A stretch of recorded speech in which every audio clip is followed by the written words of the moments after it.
Welcome everybody to Hack Money. I am Kartik, one of the co-founders of ETHGlobal, and today is day 4 of our DeFi hackathon judging.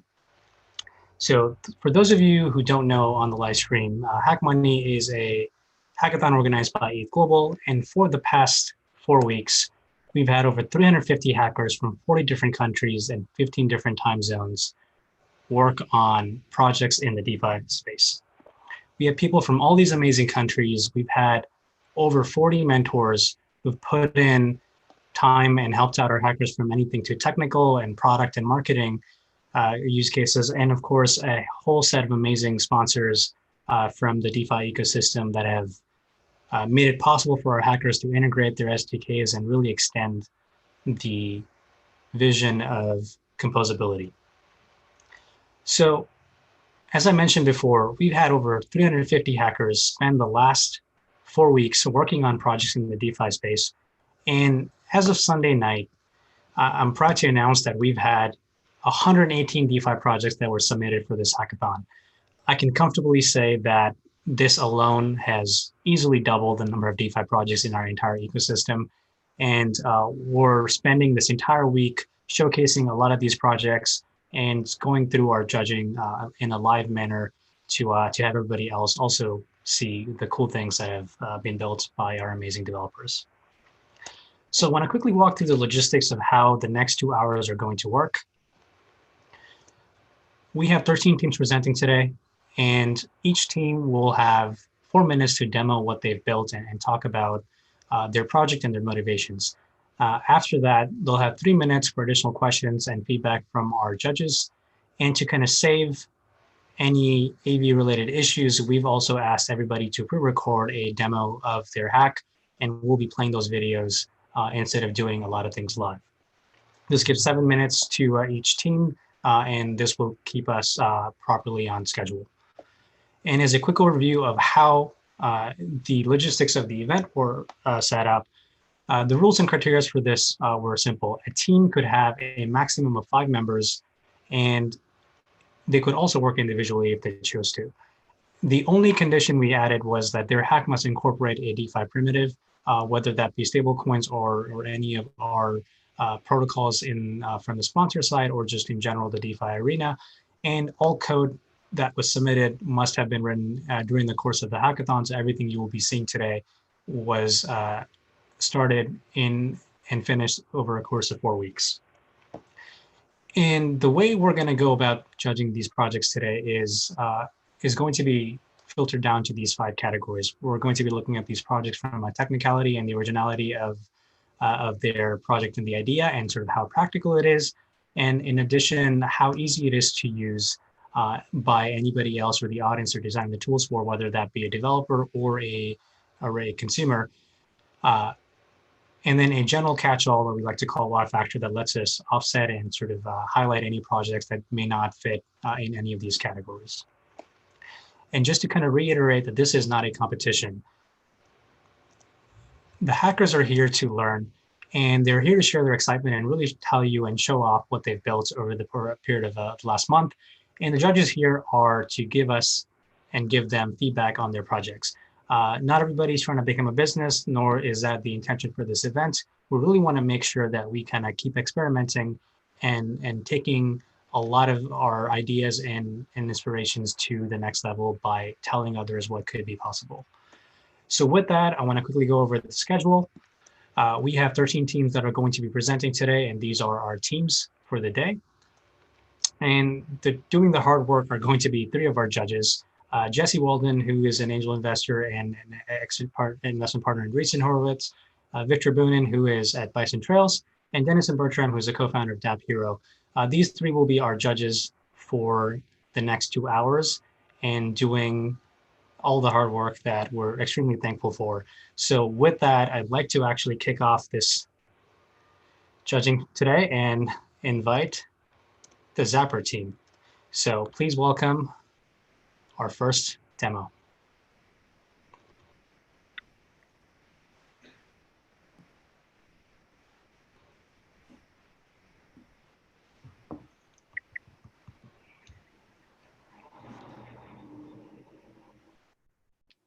Hey, Nodar, you're muted.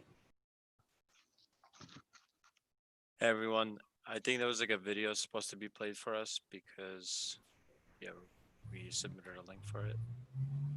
Yeah, just give me 1 second. I am making sure that is being set up. Awesome.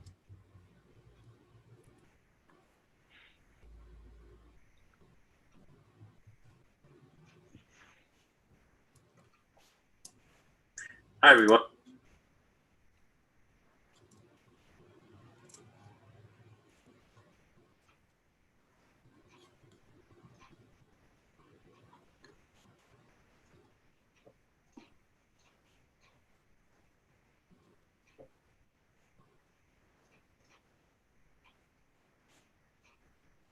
I'm Nora from Zapper, and together with Sahil, Dipesh, and Apurv, we've built pool pipes.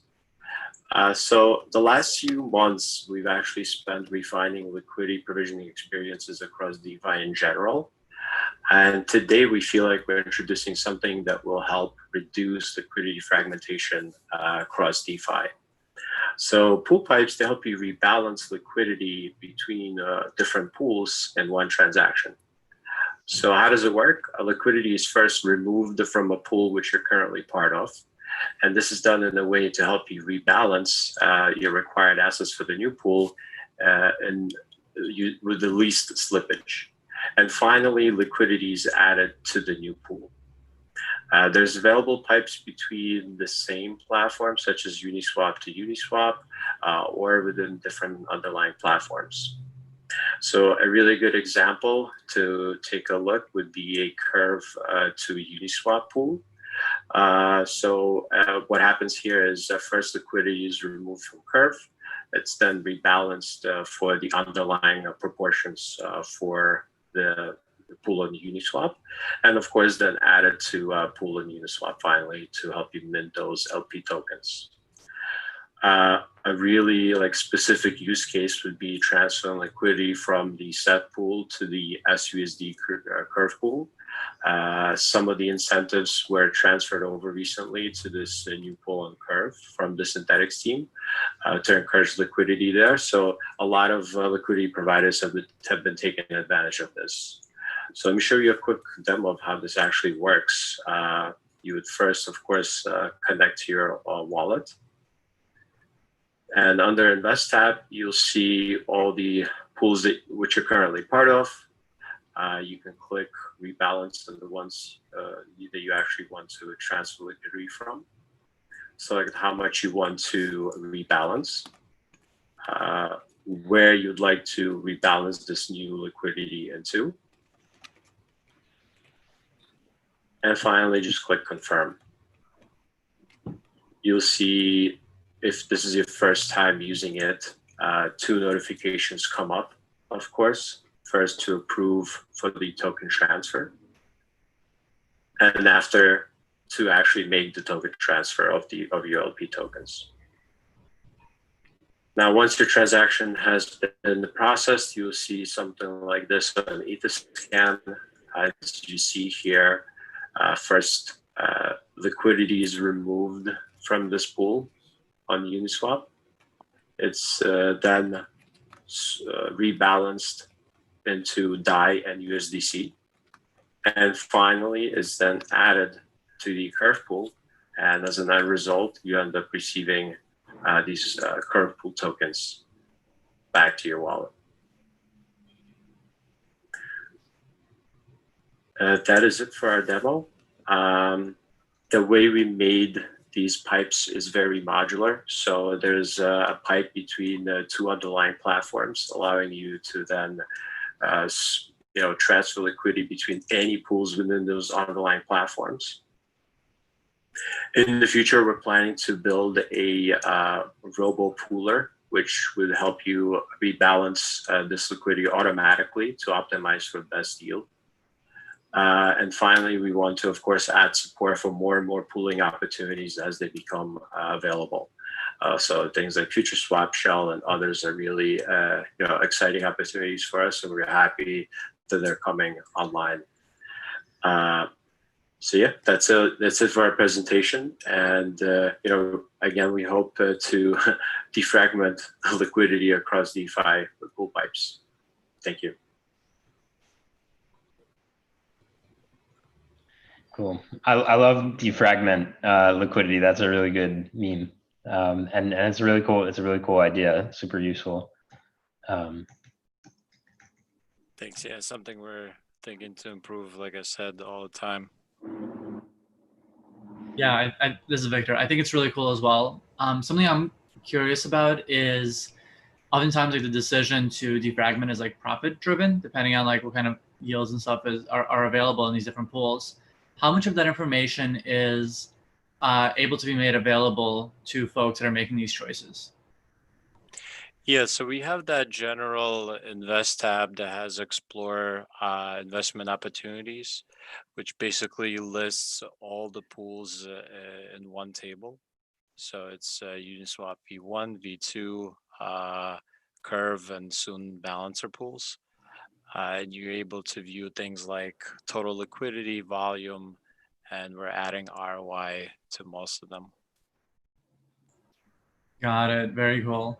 And then my other question is, like if you're doing like dollar equivalents for like tokens and like rebalancing those, is there the ability to switch out of like Synthetics USD to another asset, like another ERC20 as part of this? Yeah, of course. That would basically be called zapping out. Like if No, but you I'm want like, if to you want to switch to like Augur or some other like token like that. within the pool you're talking about, like Yeah. Augur pool. Yeah, of course. Yeah, you could do that as well. Got it. So that's what makes this kind of like a playground for builders. There could be lots of different reasons for you to kind of shift your liquidity. It could be anything from like a general market shift to shifts in liquidity provisioning incentives, kind of like what the Synthetics has done from Uniswap to Curve. Or it could be just general shifts in trading activity within the liquidity pools. So there could be another liquidity pool that becomes really popular. The volume is really high compared to total liquidity provided. So you might be better off providing liquidity there for the time being. Mm-hmm. Very cool. Yeah, and if I can add on that quickly, especially like for the ROI, the goal is to like the user can come in with like a defined goal, can be accumulating Ether, and based on that, we can adjust how we rebalance automatically, and also like present the irrelevant information for him to kind of know when or when not to rebalance. Mm-hmm. Yeah, cool. That actually answered a question I had about sort of what the wedge might be for automatic rebalancing. But yeah, if you're going to ask users what that looks like, I think that's a good idea. Cool. Awesome. Well, thank you so much for our very first amazing demo. And with that, we'll move on to our next team, which is Team BH Hackers with nftfy. Thank you. We welcome them on stage.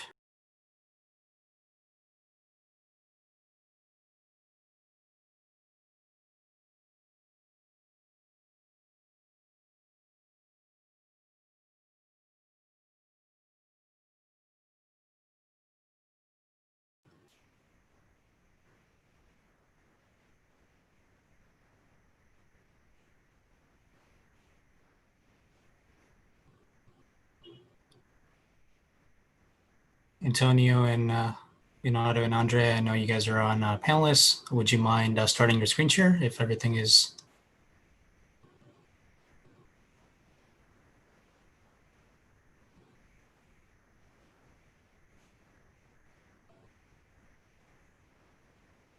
I think Antonio and Rodrigo is not connected yet, and they will perform the presentation. They are the other room. Hello, guys. Do you hear me? Yes. Okay, great. I'm going to present the video. Sounds perfect. It is a little bit fast, so we hope you understand it, okay?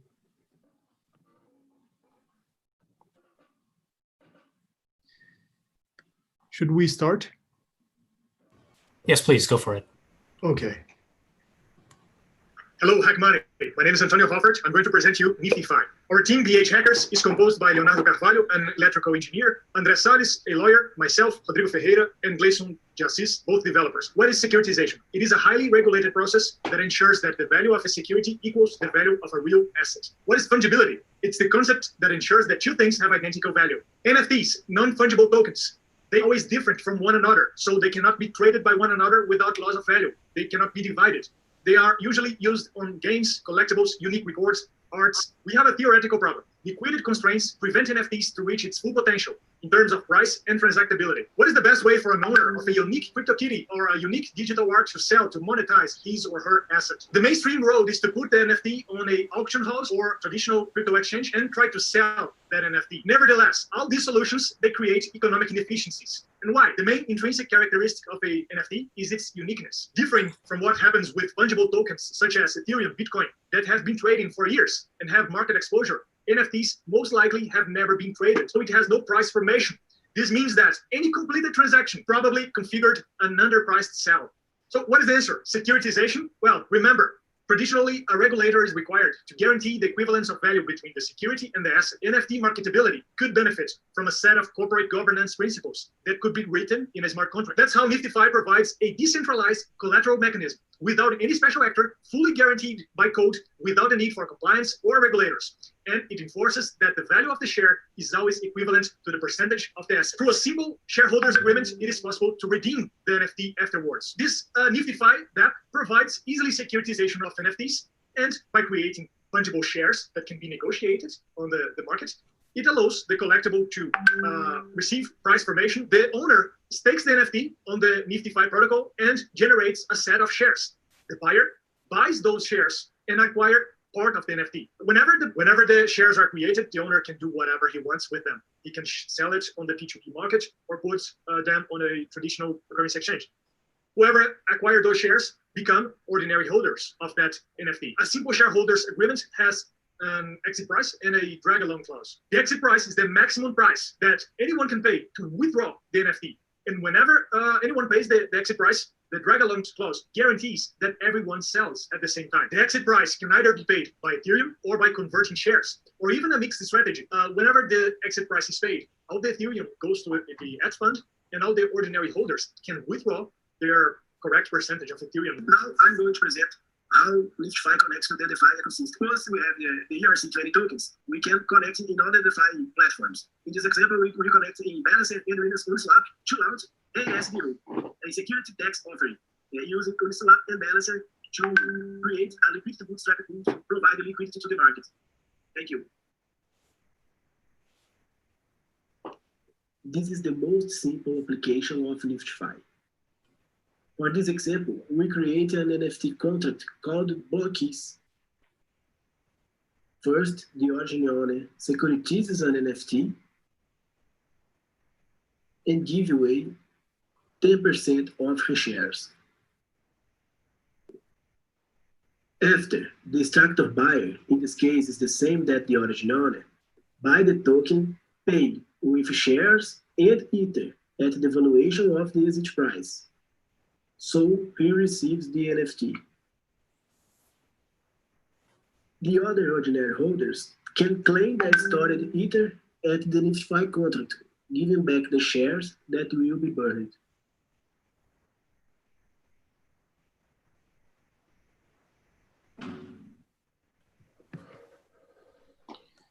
Okay, guys. Cool. Very, very cool. I have a question for you guys, which is so beyond sort of like the financial, unlock of fractional ownership of an NFT, where do you think this could go in terms of like real utility? So if you have like a whole community of people co-owning an NFT, where, what do you think is interesting about that beyond financial speculation? Well, I think one application could be on terms of decentralized organizations, because we are building governance rules into a NFT securitizing mechanism, and this this allows people to share a set of property and sell a part of a token. But I think that the main application is by far to divide a NFT, to have a mechanism for price formation, to have more liquidity.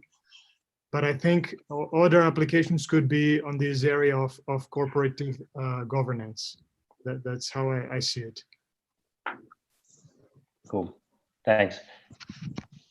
I had a question, like for in securitizing like NFTs, what do you see as, like, this allows you to take existing NFTs? Could you imagine using this something in the beginning and sort of like the creation of NFTs as well, where people sort of like securitize something that they create at the beginning? Yeah, of course, it could be done. We didn't think of any kind of creative motor for NFTs, but let's imagine a machine learning algorithm that creates digital art, and you have this unique piece of digital art, and you don't know the price of it, right? So if you sell it as a whole in a one-time transaction, probably you didn't get the best price you could. So the best way to put this on the market to have its price evaluated is to tokenize it and securitize it, and then you have this piece of art that can be that can have a maturation time on the markets and have its price formation, instead of just giving the NFT in a one-time transaction. So yes, the answer for this question is, if you create a new NFT, you could use the nftfy protocol to securitize it and sell it in a more efficient way. Fascinating. I know we're about to run out of time. Oh, never mind. Okay, thank you guys. This is really cool. Thank you very much. Yeah, very cool. Perfect. Thank you so much, nftfy. And with that, please welcome NFWallets to present their demo.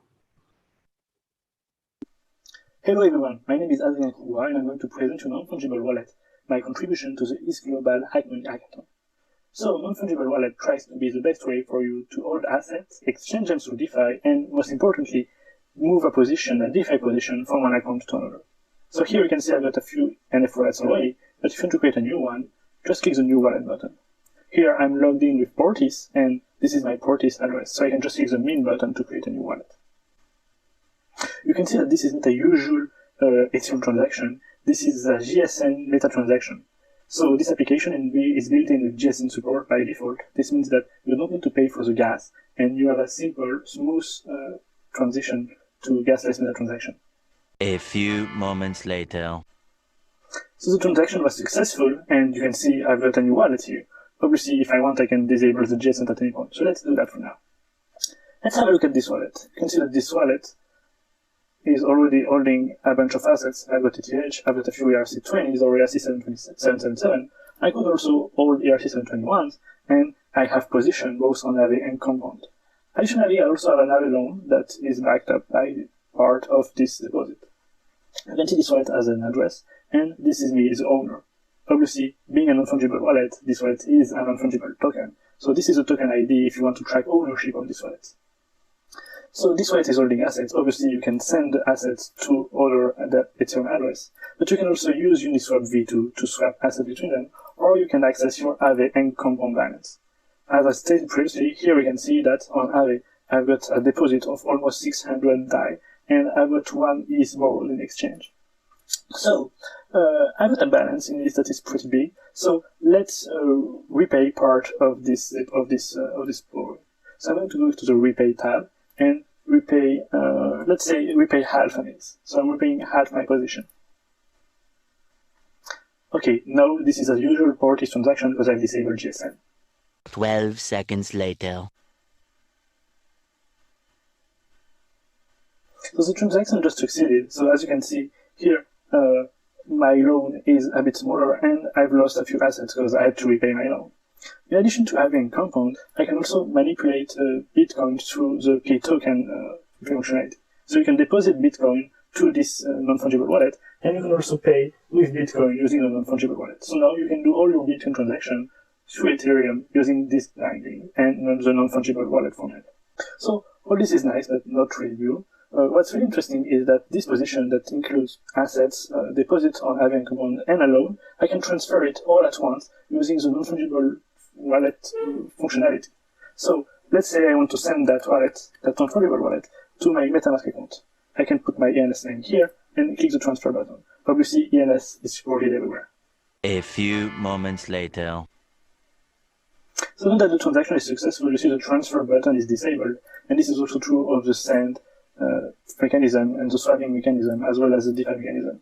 This is because I'm no longer the owner of this wallet. So let's switch account to see why we close. Just disconnected, and I can reconnect using ENS login. If you want to learn more about ENS login, check out ERC2525. This just checked out that my ENS name is a MetaMask account, so it asked me to log in with MetaMask. Obviously, you can use MetaMask and Portis even if you don't have an ENS login account. Okay, and here you can see that buttons are enabled. Obviously, I'm logged in with the owner of this wallet. So feel free to try it out. Maybe you can include non-fungible wallet in your project to manage bundle of assets or to move position in DeFi through different account and user. So thank you for paying attention, and feel free to contact me on social media if you've got any questions.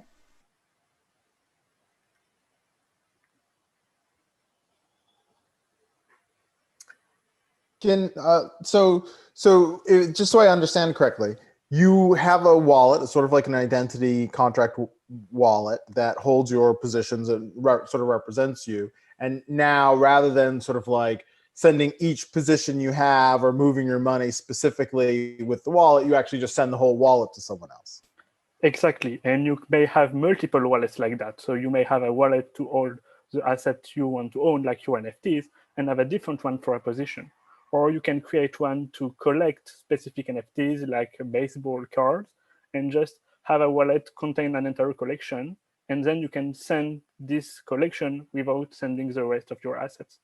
And what's important, and that's not been put out in the video, is that ownership of the wallet abides by ERC 721 rules. So you can take a positions with deposits and loan and put this position on OpenSea. That's cool.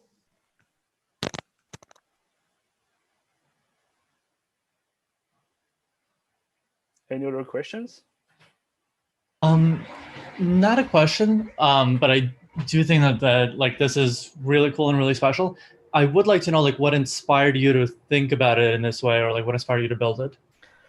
So there are a few things to say. First, I mean, I'm very much involved in smart contract wallet. I think they are amazing, and it's an ecosystem that is moving more and more. We've seen Argent become live doing this hackathon, and I wanted to take the other direction, not like one smart contract wallet where you hold all your assets with social recovery and that kind of features, but see like how can we be creative with small, like disposable, transferable account. And so it's just a very simple smart contract. There is no recovery mechanism or anything. Like those smart contract could be owned by a smart contract wallet that has recovery, and see how creative we can be. And there was also like a style exercise of saying, hey, how many DeFi projects can I include in that? Can I make sure that the UX is simple to GSN? Like make sure that everything throughout DeFi is compatible with smart contracts wallets. Interesting. A question that I have would be like, what is an ideal long-term usage of this? Like something that comes to mind for me, for example, is it would be like in the DeFi space, it'd be like fascinating if somebody like a trader was like known for building certain positions and then selling that wallet with all those positions, saying like, hey, I've constructed this essentially a portfolio of bets. Like, what do you think would be like really cool to see? I see non-fungible wallets as a building block for other people to be creative. I'm just like the guy proposing the take, saying, hey, just imagine identities as transferable. And my first view was like, let's take a bunch of NFTs and be able to transfer them all at once, or let's transfer position. But I'm sure like using this technology, you can envision much more complex use cases. So the idea is not to develop a front end that is the access to all of DeFi, because other people are doing that better than I'm doing. The idea is providing this blog so that people can be creative. And I'm sure that there is a usage for that in the context of other projects. Amazing, thank you. Awesome. Well, thank you so much. And with that, we'll move on to our next team, and that is Project tCDP, who have tokenized CDPs. So I'll let them kick off with their demo. Hi, do you hear me? Loud and clear. Hi, do you hear me? Yes. Okay, so let's go on.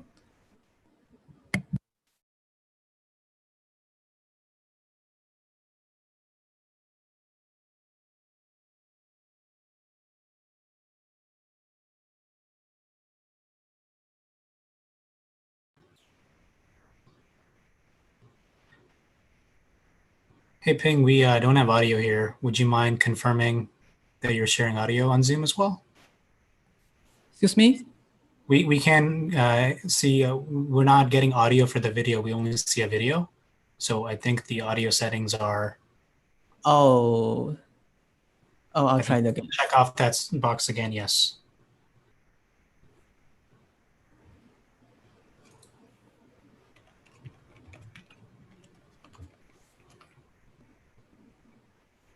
Issue when using. Perfect. Hi, I'm here to present our project of the hackathon, tCDP, a fungible collateralized debt position. In brief, it's a shared and tokenized position. The problem we would like to solve is the over-collateralization issue when using DeFi lending platform, such as MakerDAO, Compound, and Aave. Take MakerDAO as an example. The average collateralization ratio is over 300%, and it's driven by the fear of liquidation penalty. People have their ETH locked up to borrow DAI, but the liquidity of CDP is not so good as the liquidity of ETH itself. Also, maintaining collateralization ratio is a tough issue. CDP holders are constantly fear of liquidation. The solution is quite simple. We create a shared tokenized CDP, or in short, tCDP, which will automatically rebalance, so you don't need to worry about liquidation. And it's fungible. It's an ERC20 token that can be traded directly on decentralized exchanges. Here's how it works. For example, if a user enters 1 ETH to the system, it will be deposited to either Compound or Aave, depends on who has a better funding rate. Then the system draws some DAI out, depends on the value of the ETH. Eventually, user will receive 80 DAI and 1 tCDP, which represents partial ownership of the position. There's an auto-rebalance mechanism which will automatically leverage or deleverage to maintain the positions ratio between a predefined range. As you can see, if you consider tCDP as a pool consists of ETH as collateral and DAI as debt, then tCDP is a portion of the CDP, which is in fact a bond of asset and debt, and you can trade it on exchanges like KyberSwap or Uniswap. tCDP token is tradable and it brings back the liquidity of CDP and at the same time acts like a leverage token. Let's walk through the interface. First, there's a dashboard. You can see how much tCDP is minted and which platform it is using currently. Then if you're willing to open the CDP, then enter how much ETH you would like to deposit, and you can see how much tCDP and DAI you are going to receive. Press the deposit button to send transaction. Confirm the transaction. After a while, you may see that you receive some DAI and corresponding tCDP. There are 2 functions that won't be used too often. The first one is to rebalance. It will be used only when the pool's collateralization ratio is 25% away from the target. The second one is flash migration, which will swap the whole position from compound to AVE if there's a bad impounding rate, and vice versa. We are using liquidity from DYDX for the migration. The last part, if you want to settle your tCDP position, there's two options. First, you can repay debt in DAI, burn your tCDP token, and receive the underlying asset ETH proportionally. Enter the amount of tCDP you like to burn. If this is the first time, you'll need to approve DAI to the pool beforehand. Then you may send the transaction. As a result, you will repay DAI, burn tCDP token, and get ETH back.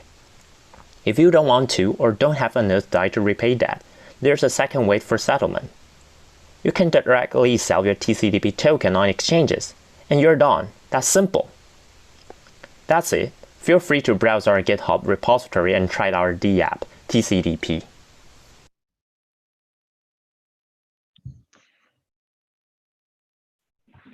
Super cool.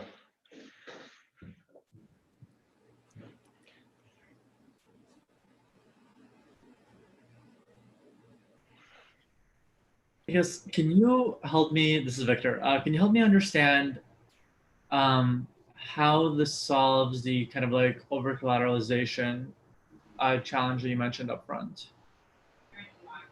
It's still over-collateralized because it's required by the lending platform.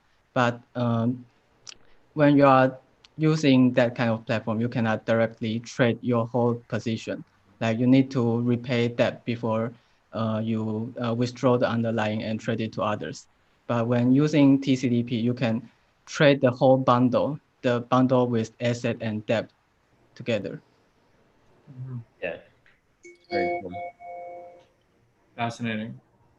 Do you have any sense of like who the buyer for this type of asset might be, or like what the dynamics of the marketplace would look like?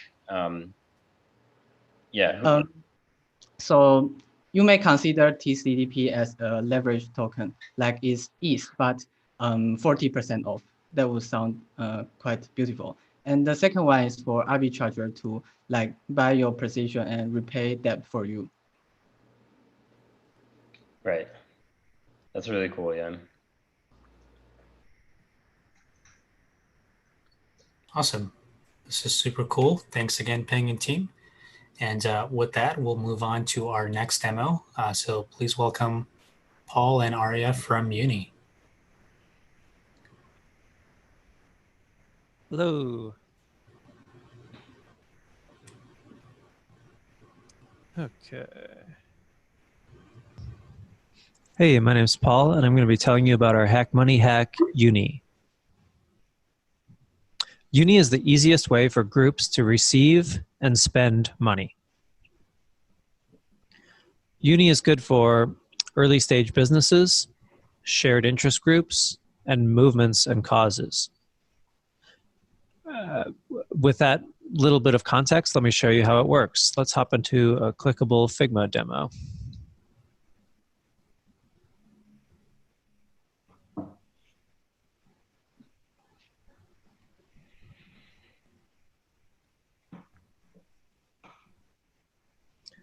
I've downloaded the Uni app and I'm ready to create my first Uni group. Let's go ahead and click create, give the group a name. I can quickly see basically what to expect about how the app works. Click next. And as simply as that, I have a link that I can share in wherever I have an existing group that has a group chat, maybe on Telegram or WhatsApp or iMessage. So I can click here to copy the link. And now imagine you're a user that got that link in a group chat and you're being onboarded into the app. You can see what you can do with the app, join a group, manage money together, and get stuff done. And then to create your account, just enter your mobile number, prove you control that number, choose from a randomly selected avatar or upload your own photo, enter your name. And with that, you've created your user account, and you can see that you have an invite to our Hack Money team, which is the example we're using here. So let's click join. I see that our Hack Money team is controlling $1,500. We already have some members on our team, and there's something to be decided on. The group needs to decide whether to upgrade our Notion account so that we can have more lines of text there. I see that some people have already weighed in on this decision, and with just one click, I can approve that that should go through. Depositing money into our uni group is quite simple as well. You can do that with Apple Pay or a debit card. If you don't have Apple Pay set up already, you can go through that flow quickly and decide to add $10 to the group, confirm, and adding money to the group is as simple as that. In order to spend some of the group's money, you can select the amount, say what the expenditure is for, and provide an optional link, and there's a randomly assigned emoji for that choice. And like the flow we showed before, the group can decide whether or not to approve that transaction, but since I created it, I already approved it. So now that you've seen the designs, let's check out it in action. So here we're in iOS Simulator. We're running a React Native Expo app. Behind the scenes, it's using the Gnosis Safe and the Tacit SDK. So we can enter a mobile number. I'll use a fake one for now. This is where I would prove I control that number. And now, when the user goes to upload the photo, if you check out the terminal over here, behind the scenes, we're hitting the Gnosis Safe Relay Service API, and that is setting the signers that will be used for that Gnosis Safe and the threshold for a transaction to go through. And down in the log statements down here, you can see that there is a, using Create2, there's a Gnosis Safe address that's generated. And if we were to send funds to that, it would actually be deployed on Ethereum. Hopping back over to our slides, I gave you a bit of info on how that works behind the scenes, but so for both the users to be able to do account recovery, that uses the Gnosis Safe multisig, and also to for the group that uses Gnosis Safe contracts as well. Creating the account for the users and interacting with the Gnosis Safe contracts is done with the Tacit SDK. And while we haven't yet incorporated these yet, we want the app to use ENS and the graph as well. With that, I'll just say thank you. Feel free to check out our website at getuni.app. Feel free to reach out if you have any questions. And thanks very much for your time. Bye.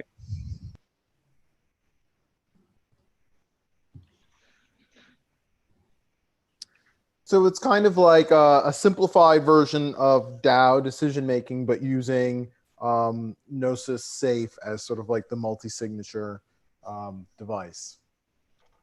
Yep, we think multi-sigs have become really popular in the crypto native community, and so it's a more natural place to start, although adding more DAO-like features in the future could be interesting to explore. I like that. Yeah, I'd actually be curious how you think about the design space or optionality of using a Gnosis Safe versus a DAO-like feature. So for example, assigning different weights or having bigger say in different things, or how people associate adding money. Yeah, our thinking was that for something that sees itself as a project, the Gnosis Safe has all the functionality you need, which is mostly just around receiving, holding capital, and spending it. The benefits you get from something like Moloch or Aragon would be explicitly handling the state if someone wants to rage quit so that they would get their share of it. That's more important for serious for-profit use cases, but not really required for something that's more like a hack money project, for instance. And then also, yeah, using tokens to hold different amounts of claims towards that in the exit case is kind of the main other feature there. We think that design space is super interesting, but it hasn't yet, there hasn't been one that DAO instance that has really taken off yet. So whereas multi-sigs have, so. Yeah, I really like the constraints that you guys have placed around it, just to keep it really simple, and I guess try to validate the, the use case of people trying to collaborate economically on decisions. I think that's a good sharp focus to try to zero in on. Thanks. Awesome. Well, thank you so much, Paul and Aria and team. This has been a great sort of progress to see how Uni has developed over the past few weeks. And with that, we'll move on to our next demo. That is Project Candy Shop, who have made an efficient first DEX aggregator.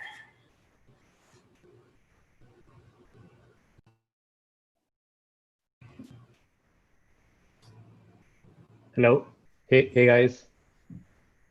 Hi. Hey guys. Hi.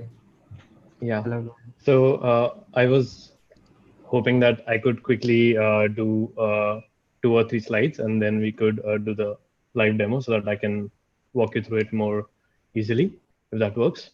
That sounds perfect. Cool.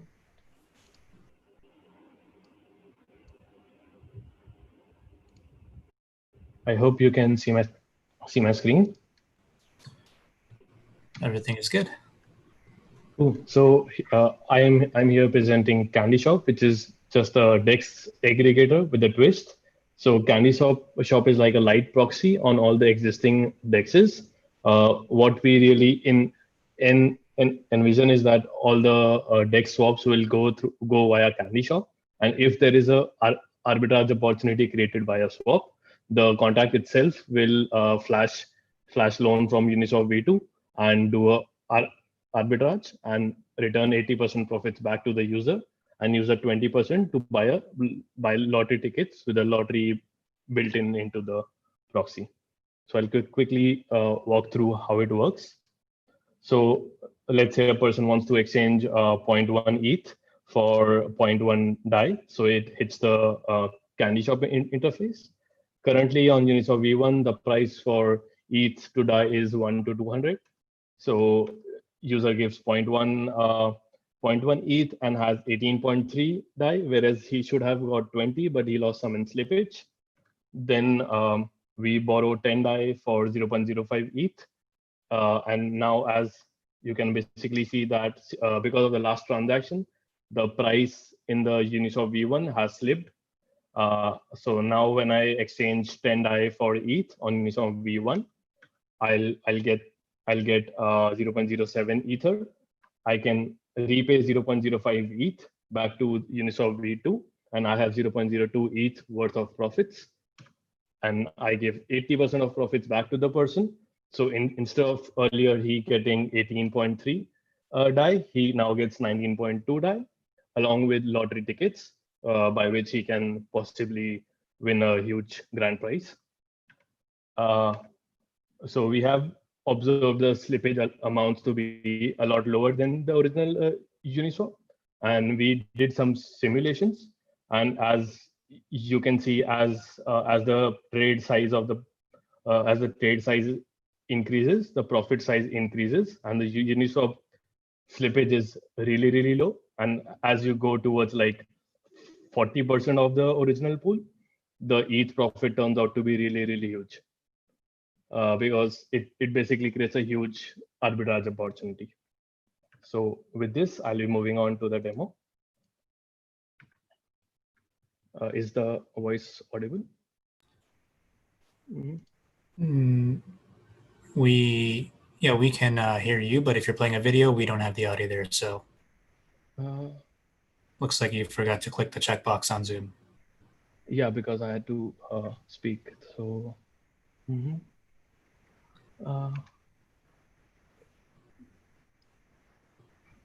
Yeah, let me just stop sharing and I'll reshare quickly.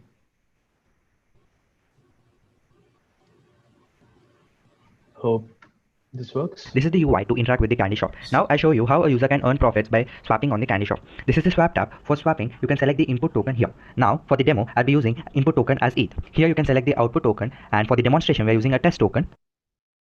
Now for the swap, let's do a swap of 0.3 ETH.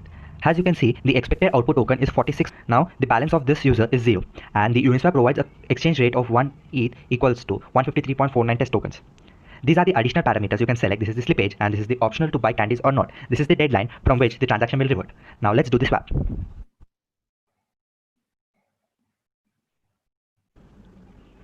Now the transaction got confirmed. As the price of the candy is 0.01 DAI, the user has brought this much amount of candies from the 20% profit the arbitrage has generated, and the 80% profit is 0.029 ETH is sent back to the user in the output token he has selected. As you can see, the candy shop exchange rate is 1 ETH equals to 169 test tokens. As you can see, the candy shop provides a better exchange rate than Uniswap. After the swap transaction, we got 50 test tokens instead of 46, which was the expected output tokens. Next, I'll show you the lottery part. This is the lottery tab. We can see the lottery over here. The lottery system on the candy shop is similar to pool together. Apart from that, we have multiple winners in the lottery. The prize pool is the lending interest and the profits from the arbitrage. As you can see, these are the number of candies owned by this user, and this is the price of the single candy. So you can say that approximately a $1 of profit has been went to the candy lottery system to buy candies. This is the current pool size, and this is the price pool that is committed for the interest. Now, an individual can also boost the lottery price pool by depositing into the lottery pool, and the lending interest from it is used as a price pool, and the principal amount is returned back to the user. Now, I'll deposit 100 DAI to show you a demonstration of how the sponsor can deposit. As you can see, the transaction got confirmed and 100 DAI has been added to the lottery pool. Now, the lottery pool has increased by 100 DAI. In the lottery, we have used Aave and Compound as the lending protocols, and we use Chainlink VRF to select multiple winners. This is the demonstration of the candy shop. Thank you, guys. Cool. We are open to questions. Yeah, great. I have a quick question about sort of efficiency in market pricing. How big of a concern is gas here? So if you're like making a very small trade, for example, does the efficiency gain get eliminated by the gas cost? Yeah, for sure. So only trades which move the price by a threshold amount are efficient enough to be sent via candy shop, and others they just don't produce enough arbitrage profit to like cover the gas cost. Got it. Okay. Very cool. My question is, why do the lottery? To basically incentivize people to like send as many transactions as possible via candy shop, so that we can arbitrage the transaction if the user does not say so. And basically, we have like a mechanism where people can come in and sponsor specific lottery pools. So let's say there is ETH and Maker lottery pool. Maker DAO can come and put up DAI, and that DAI will buy lottery tickets for people, and that will sort of incentivize people to do more trades so that they can get the lottery tickets for free. Got it. Okay. So it's only like if the Maker Foundation wanted more people, or like more people to provide liquidity for the Maker pool. Yeah, so it's towards making candy shop like a like most used proxy layer, so that we can arbitrage and we basically know what's going to happen before it happens. So, and there are a lot of things that could be played there. Got it. So decentralized market maker, in a way. Yeah. But like an sort of one. Yeah. The great thing about Uniswap and other on-chain AMMs is that you can know the future just by seeing an incoming transaction, and you can profit off of that and give a lot of profit back to the user. So instead of a random arbitrage bot making profit from your transaction, you actually get the 80% of the arbitrage profit. Cool. Thank you. Awesome. It's a really cool concept. Thank you so much, Candy Shop. Thank you. And we'll move on to our next demo, and that is Team KittieFIGHT, who have made a Mortal Kombat game for CryptoKitties. So I'll let them kick off their demo.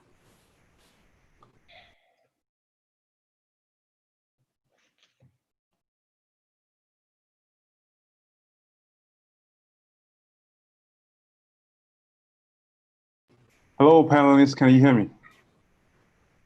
Loud and clear. Okay, I'm gonna quickly talk really quick before I play the demo. I just want to include before I play the video that this was at least a no loss lottery game. That the highest risk is 1 week lockup, and also getting the original capital back. That is the highest risk. And I'm just gonna proceed to play the video now because that wasn't included in the video. Okay. All right. So. All right.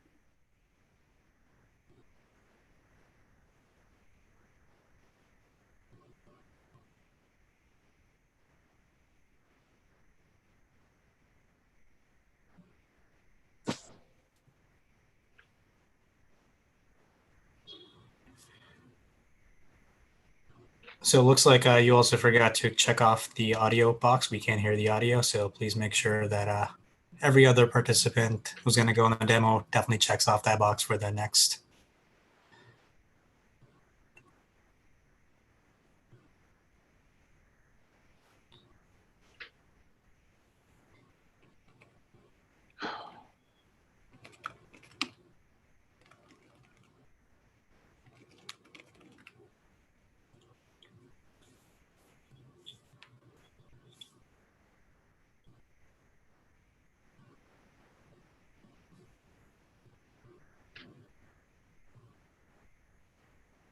It's at the very bottom of the screen share.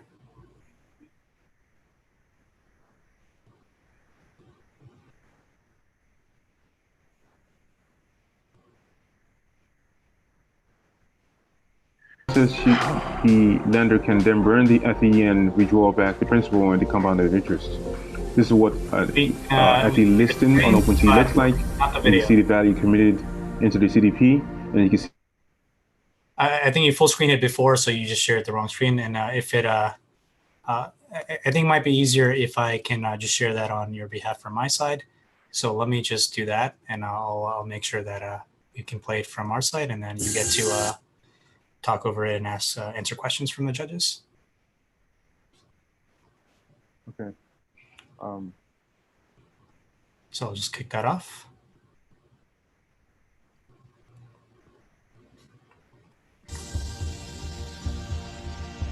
Hello, we're the KittieFIGHT team, and we've built a lending compounding interest system into our already existing KittieFIGHT CryptoKitties Mortal Kombat MMO game.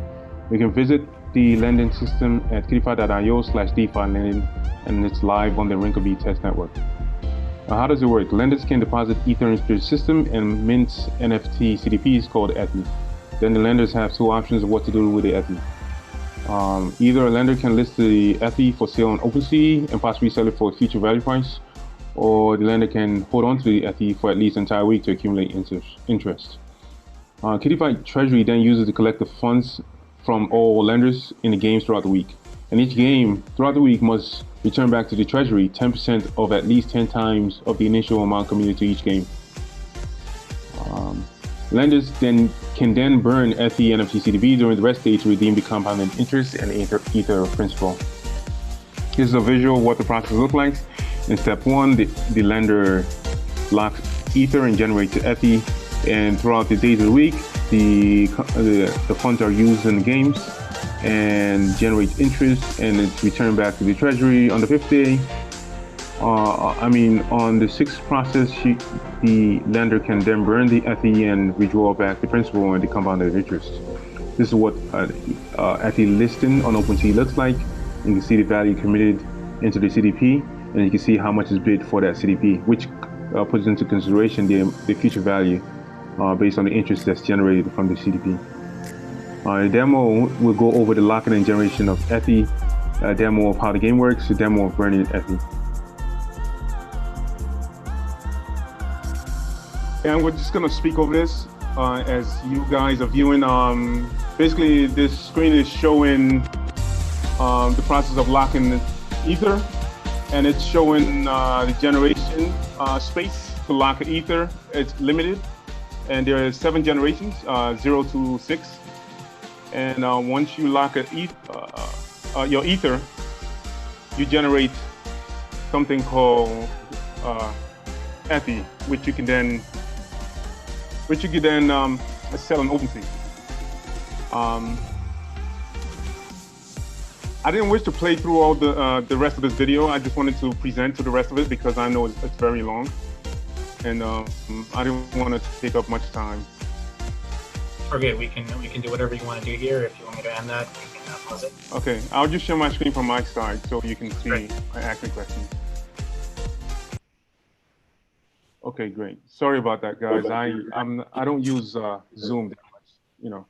No worries. We've all had our fair share of trying to figure this out ourselves too. Okay. All right, so I was just going to talk really quick. Once you get to that stage, if you wanted to sell your Ethe on OpenSea, you can just click on the Ethe you generated from our marketplace, which still has your Ether that's generated, and that just basically gives you a CDP of Ether assets that has your Ether locked in there, and you can sell it for the future price because you know that you're going to get future interest based on the amount of interest you're going to get on a weekly basis. Now, the interests are generated from the games on a weekly basis.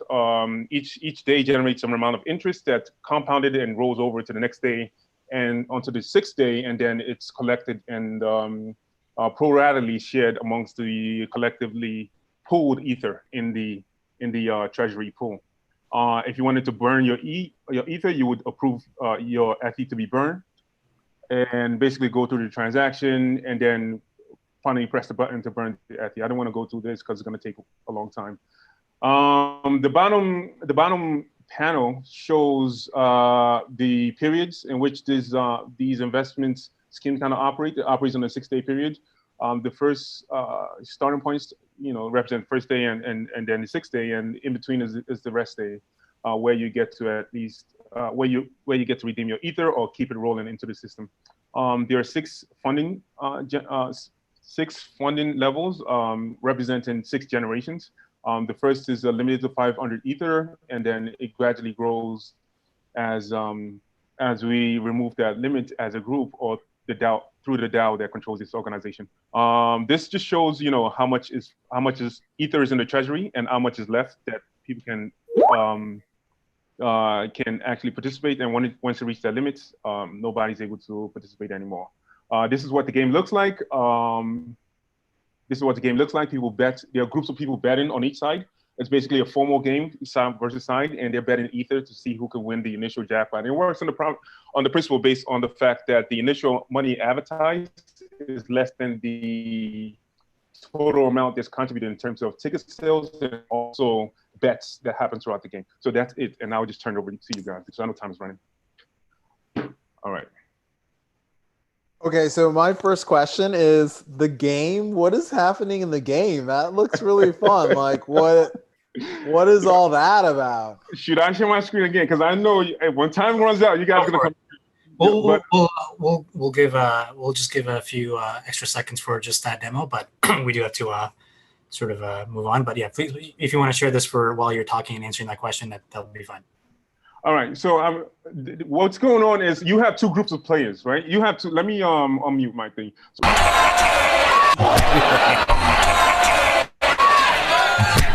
You have 2 groups of players, like 100 players on one side. And you can hear it super loud. I can't.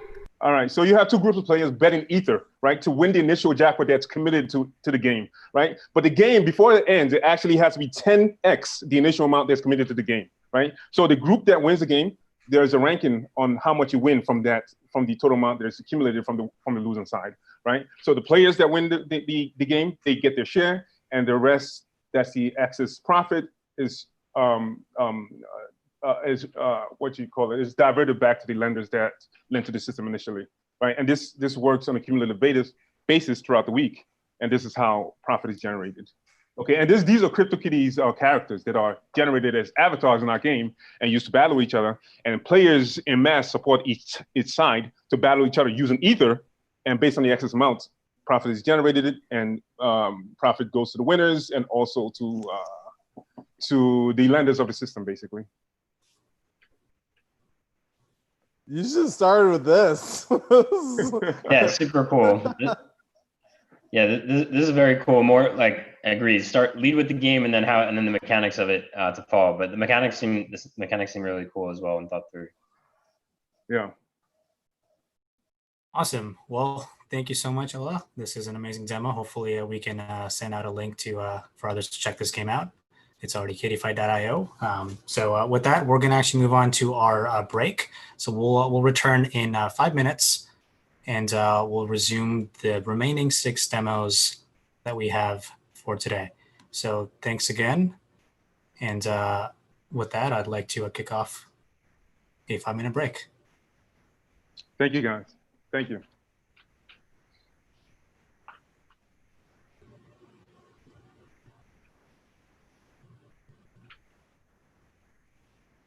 How do you read this?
All right, we are ready to resume the second half of our judging. So with that, I'd like to call up Team UMBRA. Ben, I see you're here, so please take it away. Great. Before I share my screen, one quick note. The audio gets a little quiet about halfway through the video, so you might want to turn your volume up a little louder than you think, or at least be ready to do so.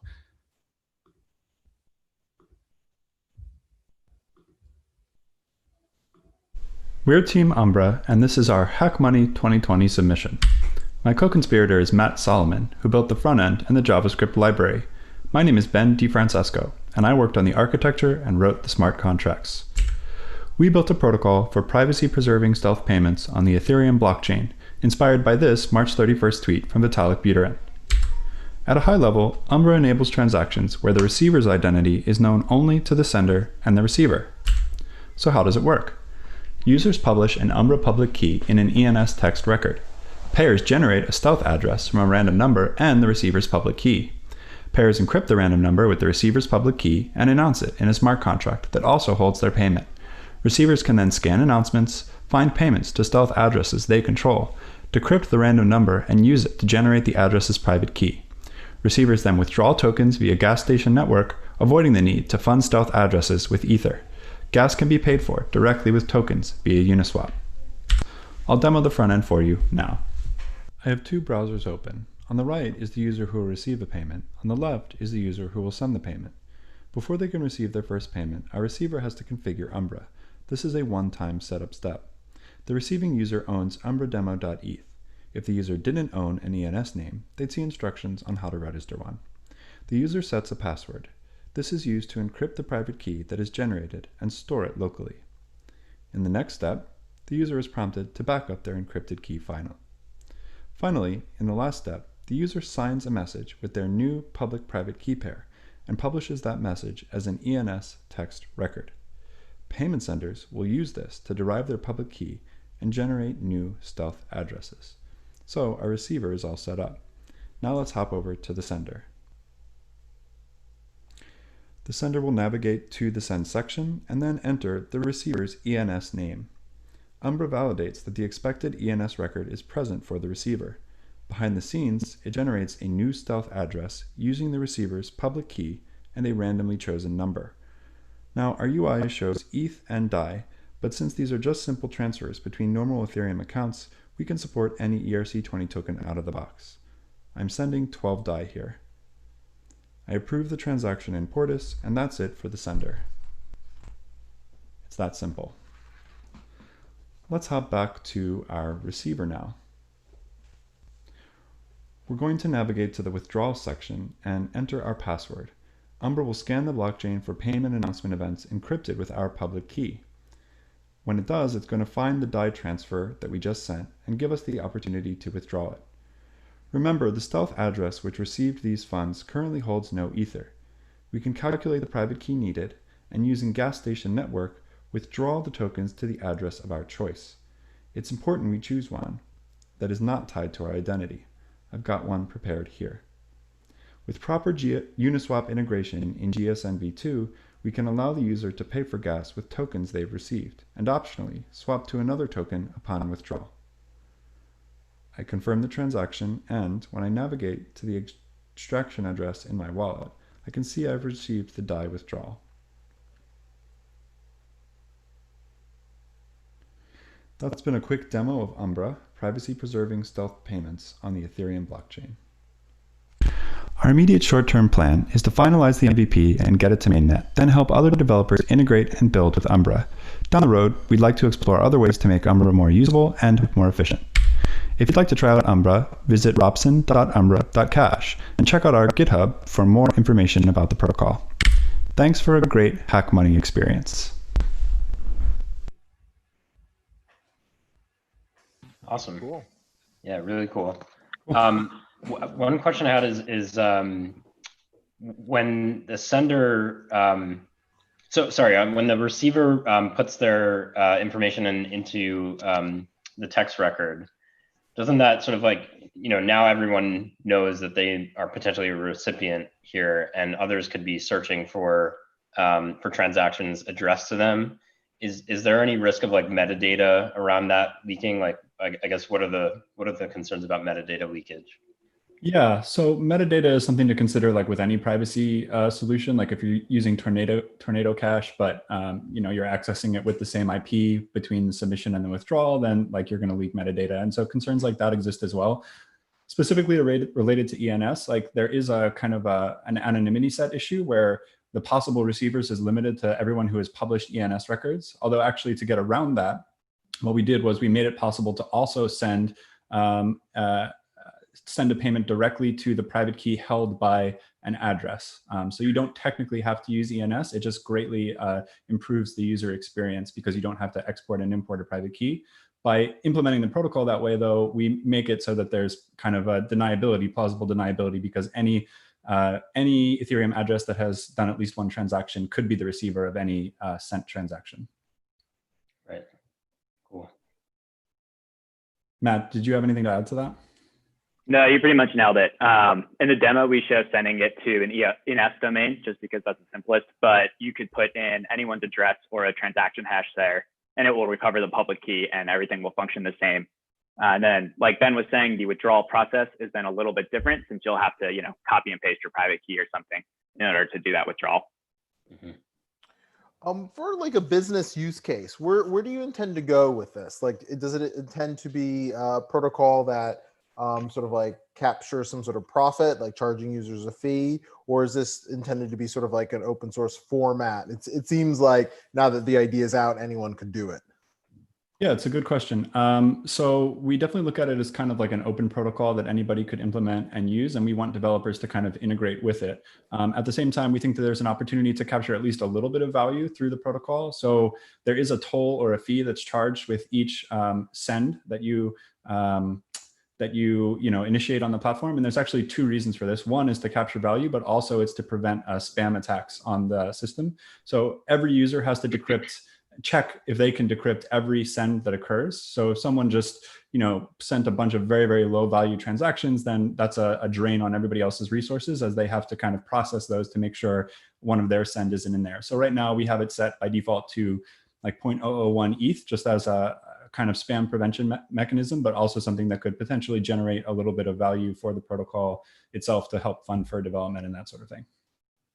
Maybe to follow up on that then, and not to push back on the idea of charging for it, because that's totally reasonable. Mm-hmm. If you were, I think that it seems like that relies mostly on the fact that Ethereum events aren't super scalable. But if you were to remove that sort of like scalability difficulty, for example, using something like the graph, then it would seem almost that the cost of transactions themselves would be this sort of like impediment to spamming the network. Because if you look at the cost of sending a transaction right now, there's only so many $4 sends that somebody's going to be willing to do just to spam. Yeah, absolutely. So a couple things to unpack there. One is that it looks like maybe we reached time. I'll follow up later myself. I think it's really fascinating. Okay, perfect. Sorry about that. Quickly finish that answer if you'd like, and then we can move on to our next one.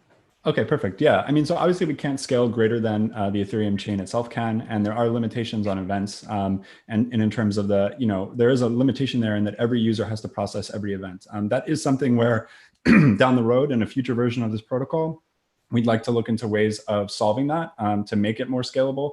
But there are definitely some challenges with that, and that's like a much bigger kind of research problem to tackle. I'll follow up. Very cool. Ben, Matt, and team, thank you so much. And with that, we'll move on to next demo, and that is Project Atlas. I'll let them take it away. Hi, guys. I'll just quickly share my screen. Make sure you check off the share audio box. This is Team Atlas Library System. Hello, everyone. I'm Aditya Vijaykumar, a first-year computer science undergraduate from Bangalore, India. I worked on front-end, back-end, as well as smart contract development for this project. What I've built, it is the Atlas Library System, a hassle-free library system to help users rent books easily and directly support authors. It is built around the concept of ERC20 tokens. How it works, a deterministic Ethereum address is generated upon sign-up. Users can purchase ALT, that is Atlas Library tokens, through a simple payment gateway. Thereafter, users can rent books for any time duration using these same tokens. All right, I shall jump straight into the demo now. This is the welcome screen for the app. The login system is built using Auth0 passport strategy. Users can log in directly using the Google account. I'm signing up as a first-time user. This is the dashboard. And if we head over to the account screen, the deterministic Ethereum address generated is displayed along with few other details. Upon signing up for the very first time, the user gets 0.1 ELT token. We can purchase more tokens using this form over here. This has been designed for the Indian subcontinent, therefore supports purchase in Indian rupees. Currently, the demo version does not have a payment gateway, but the production version will have a payment gateway integrated. If we go ahead and purchase tokens for 100 rupees, which will yield 1 ALT token, we get this screen with the success message. And if we click here on the link, it redirects us to the EtherScan page. And upon successful confirmation of the transaction, we will be redirected back to the account page. And as you can see here, the token balance has updated to 1.1 ALT now. This balance is being fetched directly from the smart contract itself. If I go ahead and open the network log and refresh this page, we can see the API call that's being made. It says 11,000, and since ALT token has 4 decimals, we get 1.1 ALT tokens. Now, if we head over to the browse screen, there are a number of books. Let's go ahead and rent one of them. We get some details regarding the book itself. As soon as we enter the number of days, if we do have sufficient balance, the rented option becomes available. However, if we do not have sufficient balance, let's say for 10,000 days, then the rented option becomes unavailable. This is to make the user experience better, as well as the form here itself is read-only, so that Ethereum address, product ID, the number of days, none of those are messed around with. Let us go ahead and enter 10 days and rent the book for 10 days. We once again get the success message. So the rented book has appeared over here and it says active, along with a few other details like when it was rented on and for how many days. We click on this, the PDF is being rendered. This is just a placeholder that is hosted on CR Network's Skynet portal. As you can see, it says you have access to the book title Educated. This is being previewed using the PDF.js library. This is the ALT admin login. Now through this portal, currently you can upload books to the main server itself. I'll just quickly fill up this form and upload a book. I'm trying to upload a book called The Red Clocks. If I submit the form now, it says the book has been successfully uploaded. We can refresh it. We can see that the Red Clocks book has appeared over here. Now in the dashboard, the status for all the rentals is being obtained directly from a smart contract. If I go ahead and open up the network log and refresh the page, we can see the API call that's being made. If I open the new tab, the Boolean is false, which is why this book here says it's expired. The application reads and writes to smart contracts using BlockVigil's API. All the ebook PDFs are stored on CR's Skynet portal. Future plans include building an author's dashboard, allowing publishing of scientific research papers, as well as adding a recommendation system. This was my very first blockchain DeFi app, and I had a lot of fun building it. Thank you very much for your time. I just quickly wanted to add another thing. So the purpose of this application itself is to popularize DeFi applications. And the way this aims to do that is by abstracting away all the complexities of blockchain or anything else, and just providing a simple and clean user experience. This is also not a replacement for the traditional publishing system, but just as an alternative and an additional digital publishing platform that directly empowers authors. This also aims to curb digital piracy by making books more affordable and easily accessible. Cool. I'm sorry, Jess, go ahead. Oh, no, go ahead, Victor. I think it's very cool. Congratulations, you did a really great job. Something I'd be curious about is like, as with DeFi applications, a lot of times people say like, hey, we're going to fork it and take any fees out. What recourse does an author have if somebody, takes one of their books and essentially like takes out the fees and re-uploads it? Exactly, which is why it's a kind of using the PDF.js library to make it read-only. And this is once again, the way this aims to like kind of do away with the intellectual property theft is by making it really affordable. Right now, it's rent per book. But then if you go for a subscription model that is a lot more affordable, I think people will just be all right with accessing it for the extremely small fees itself. And apart from that, I think Netflix has successfully done it with their content being provided for just a fixed subscription fee with all the movies available. That has kind of put down the piracy and intellectual property theft with the movies and other things like that. So this same model could work, and it hopes that people will use it out of goodwill. Got it. Very cool. Thank you.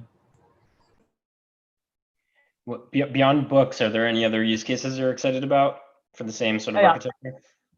Definitely. I think I mentioned scientific research papers being used for this because that would also make it a lot of sense for just renting it out for 3 or 4 days when you're researching on a school project maybe, and kind of like helps a lot with students especially. Do you think there's a specific advantage to building on this stack versus like, I don't know, whatever Amazon or whatever local Definitely. Here, correct. I think here the advantage is the fact that there's going to be authors get almost 90% or 95% of the complete revenue. At the same time, since it's based on blockchain, there's 100% transparency. It's just automated, and in the future, for the production version, I'm sure that it'll just work on its own, and there'll not be any issues as such. Right. I think that's great. Yeah, and also I think it's cool. Your client is only one, and anyone can sort of build a curated experience around benefiting the authors directly. Yeah. Just a quick shout out to the Anomit and Swaroop over at BlockVigil. They're the ones who encouraged me to participate in this. I'm just starting out as a web developer as well as a blockchain developer, and I had a lot of fun doing this project. Awesome. Well, Aditya, thank you so much for kind of making this your first blockchain hackathon, and this was amazing. And I hope you keep on building on top of this thing. And as you are working on this thing, feel free to send us updates, and we'd love to share this on our end.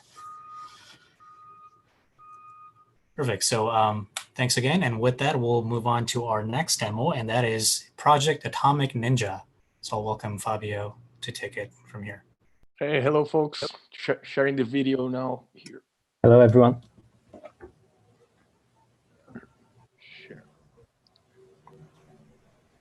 Hi, we are the Team Bossa, and for this hackathon, we are developing an application that will make the money Legos dream actually true. It's a basically interface that uses the Google Blockly to make atomic transactions with multiple protocols. Yeah, so this is the help screen. We included a brief tutorial here. Please read it. I'm going to skip it. So here to the left, we have our toolbox with all the blocks we can use to perform a transaction. So I'll build a quick transaction here because we don't have a lot of time.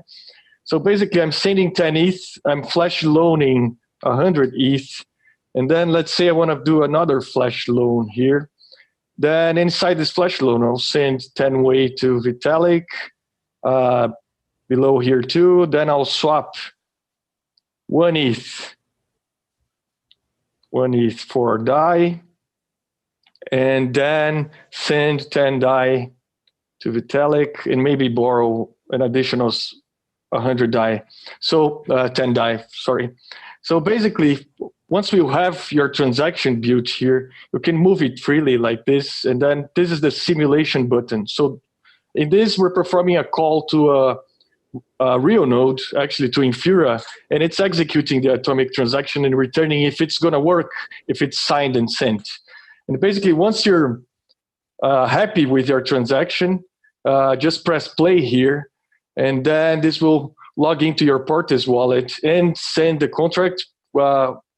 We're actually blocking that right now because, of course, there's a lot of risk in performing this right now. If you have any doubts about the blocks, roll over the blocks here and you'll see a tooltip saying what it does.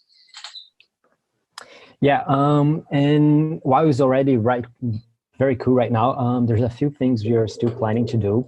The first one is like a little makeup in the user interface, because we could calculate values better. If you like, for example, if you need to borrow 10 DAI, we can already set the amount of ETH you need to send first.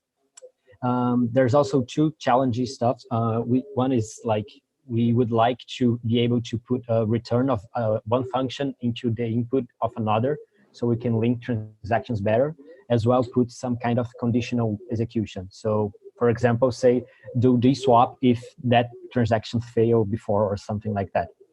But that's a pretty challenging. But we are pretty happy with the result we got right now, and hope you guys like it. Yeah, and it's live on. It's currently live on atomic.ninja. So please try it out too. And it's served with love from my PFS.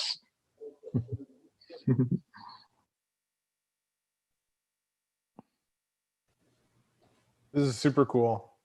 I'm really into anything sort of like no code around transactions and piping them and building them. So I'm a big fan of the Google Blocks. I like it more than Node-RED. So it's really fantastic to see someone building on it because that looks great. So I guess you have to predefine all these components yourself. And what do you see as the future for this? Yeah, we've been, the way we envisioned this, we actually built this on top of Google's Blockly, and we made it in a way that is really easy to extend. So each block is one JS file. So the way we envision this in the future is companies themselves contributing their blocks to the platform. So basically they open a PR with their blocks, and then we feel that by having the developer of the platforms creating blocks, this can improve a lot too, you know. I mean, the limit is their creativity.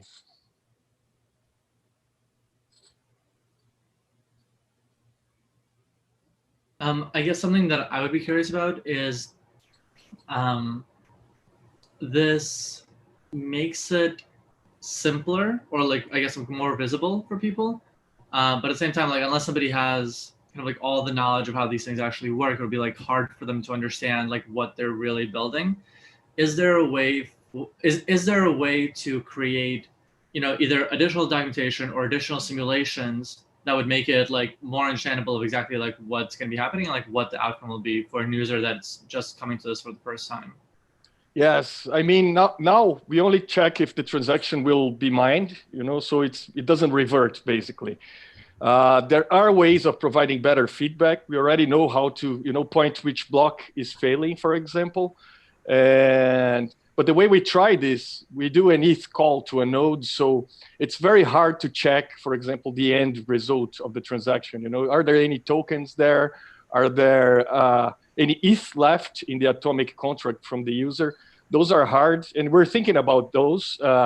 There are a number of ways to improve this. And the way we see this is like a tool for maybe the financial hackers there that can't code, you know, so they'd be able to perform a flash loan, for example, without having to dive into Solidity and JavaScript and so on. Yeah, but you definitely need some kind of knowledge of the systems themselves before using it. Otherwise, you cannot make sense of any of it. Thank you.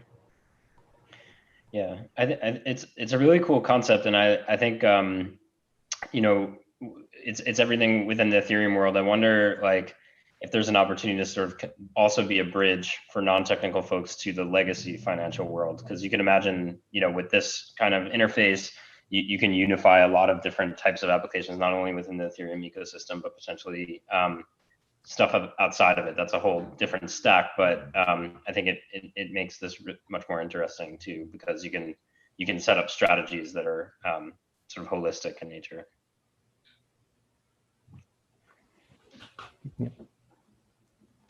What is the future for the project? We'd like to keep developing it. We might actually need some help in the front end because neither of us are front end developers, so we can move faster. But generally, I think we try to keep doing more pieces and improving overall experience. Cool, I love it.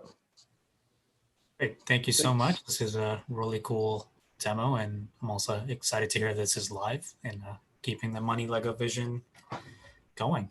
So with that, we'll move on to our next demo, and that is Team ArtDeFi. I'll let our Team ArtDeFi kick off with their video. Hello. Yep, I'm sharing my screen.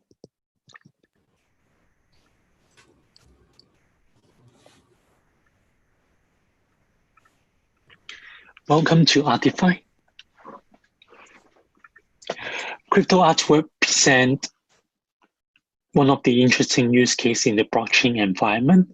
Crypto artists are able to produce their own crypto arts and publish online, and in return they get NFTs for further sales. Crypto art is actually quite different from other NFTs, and it has two unique properties.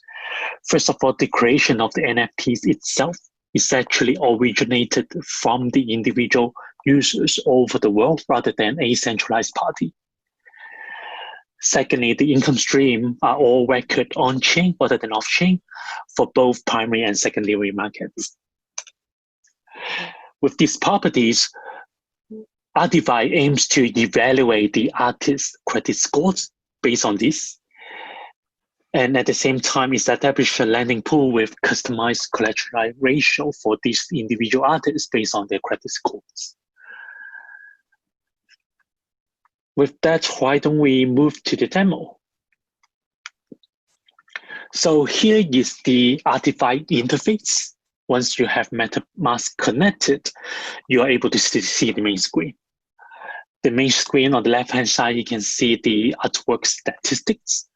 Something about myself, like how much income I get from the primary sales and how much royalty I get from the passive income.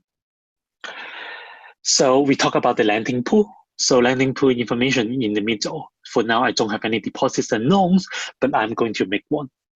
So for example, I'm going to make 500 DAI deposit as a collateral as a start.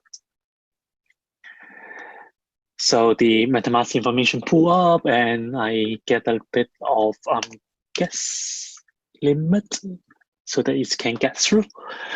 In the meantime, let me show you additional screen, right? You can see the on-chain data that we have collected, including all the artwork that this artist has produced, all the sales that has come through before, etc., from two or others different platform. You can see the deposit has come through, and now you can see my scoring 309. What that means is actually lowering my collateralization ratio. So you can see I am able to borrow 82% of my collateral, which is slightly higher than what Avi has offered. Now I can make a loan of maximum 413 DAI, for example. So basically that's it. Going back to the main presentation slide. So this diagram summarizes what has happened. We have relied on the graph and effectively chain link to collect all this online information from different decentralized crypto art platform. Crypto artists are able to make collateralization and loan together with other depositors. ArtDeFi as a smart contract, and also redirect all the loans and borrows to Avi to enhance their lending pools. For the future work, in the future we are able to we can extend to other NFTs with similar properties.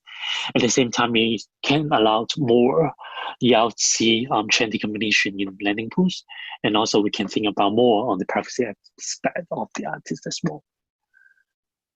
So that's all I have. Got it. I have a quick question. How is it, like, if I were somebody that essentially bought NFTs for myself in order to increase their price, would that allow me to like essentially cheat the protocol or like borrow against like fake value? Technically that's possible, but I guess the problem, I guess the crypto art community would make that not happen, but in the sense that because crypto art is very tight, in a sense it's very self-organized community. If you publish a crypto art and try to pump up the price, and your sort of like artists would easily not be sort of notified, in the sense that the others would probably know that. Got it. Thank you. Jesse, you're muted. Sorry, yeah, I think it's a really cool idea. I guess I'm curious if, like, from the artist perspective, you know, what problem are you solving for them? You know, is it just that they need liquidity to fund more work?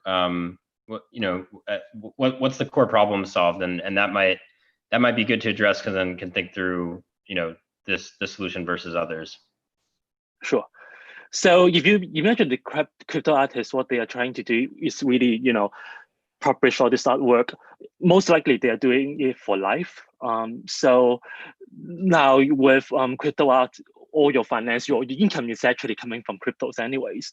So at the same time, you can have a platform where they can do all this, you know, reverse financing, meaning that, you know, soft lending money or depositing their money in a soft, you know, similar platform that are tied with their crypto artwork. So that would, you know, come through the whole cycle where they can gain their money from the crypto art and directly, you know, finance their, you know, usage of that, you know, in the same world. Got it. Okay, cool. Thank you. Yeah, that's great. Awesome. Thank you so much. And with that, we have 2 more projects to go before we're done for the day.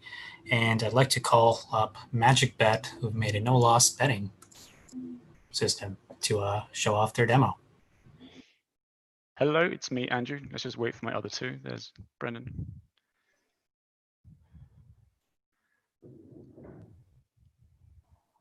Okay, I'm just going to start playing the video now. Let me just change the audio source.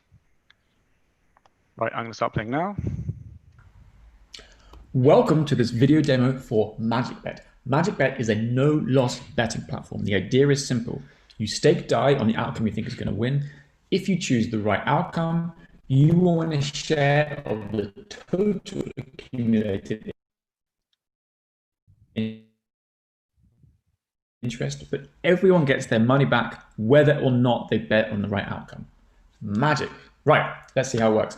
At the moment, we've only deployed a factory contract, and this factory contract will itself deploy individual markets for each event. So let's create a market right now. So this has been pre-populated with an event: who's going to win the upcoming election, Trump or Biden. I'm not going to explain the details, there isn't really time. All I will mention is that this transaction is actually going to create 3 contracts. It's going to create the market contract. It's also going to create an ERC20 token contract for each outcome. The idea is if a user bets, say, 10 DAI on Trump to win the election, they will receive 10 Trump ERC20s, which must be burnt in order to receive their DAI back at the end of the event. Excellent. So the market contract has been created. We can start betting. Let's say I think Trump is going to win the election, and I want to bet 10 DAI that he's going to win. So what I'm going to do is I'm going to select Trump, 10 DAI, press enter. I'm now going to switch account and make a bet on Biden from a different address. Right, I've now changed account and I'm going to make a bet on Biden. But before I do that, I want to point out that you can see here interest has already started accumulating on the 10 DAI bet that was just made on Trump. So let's say I think Biden's going to win and I want to bet 6 DAI.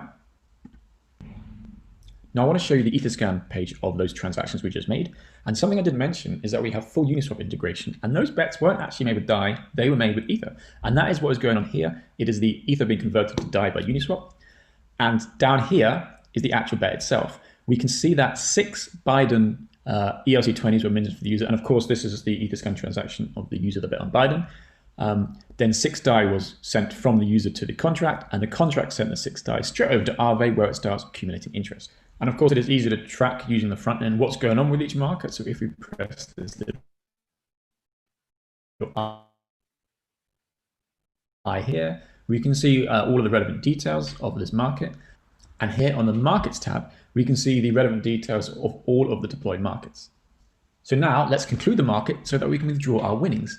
Now, in order to do that, the contract needs to know who won. We have a full decentralized Oracle solution for this. However, there isn't time to get into that in this video, so we're going to skip to the end. So here is the resolved Oracle. Apparently, Donald Trump won the election. Now, the contract is in a withdraw state. This means that the contract has spoken to the Oracle and figured out who won the event. And as you can see, a withdraw button has appeared. I'm currently in the account that bet 10 DAI on Donald Trump, so we're going to withdraw that. I'm now going to switch to the account that bet 6 DAI on Biden and withdraw that. So I've now changed the account and I will withdraw the 6 DAI that was bet on Biden. Here is the Etherscan page for the user that bet 6 DAI on Biden. This is their withdrawal transaction. And now let's remember that according to the Oracle, Donald Trump won the election. So what's going on here is that the user is burning their 6 Biden ERC20s and they are receiving exactly 6 DAI back, which was their bet. They're not receiving anything else because they bet on the losing outcome. Now here is the transaction for the user that bet on Donald Trump. Now, as before, the user's Trump ERC20 tokens have been burnt. They received their 10 DAI back, and in addition, they received the total accumulated interest of the contract because there was only one person that bet on the winning outcome. In reality, of course, the total interest will be shared among everyone that bet on the right outcome in proportion to how long they bet. And that is the end of the demo. Thank you very much indeed. Right, that's the end of it. Do you have any questions for the three of us? So what was the thinking? So for example, Pool Together does the no loss lottery. What was the thinking about building something with Pool Together versus building something separate? This project was very much inspired by Pool Together. In fact, the original name was Bet Together.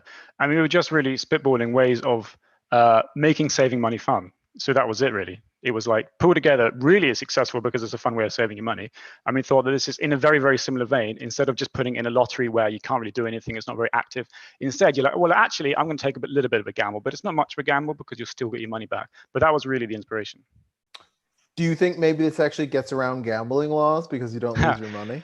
The correct answer is yes. We sort of thought about this. It's a different kind of legislation, prize linked savings. So yeah, gambling licenses are not required for this, which is kind of nice.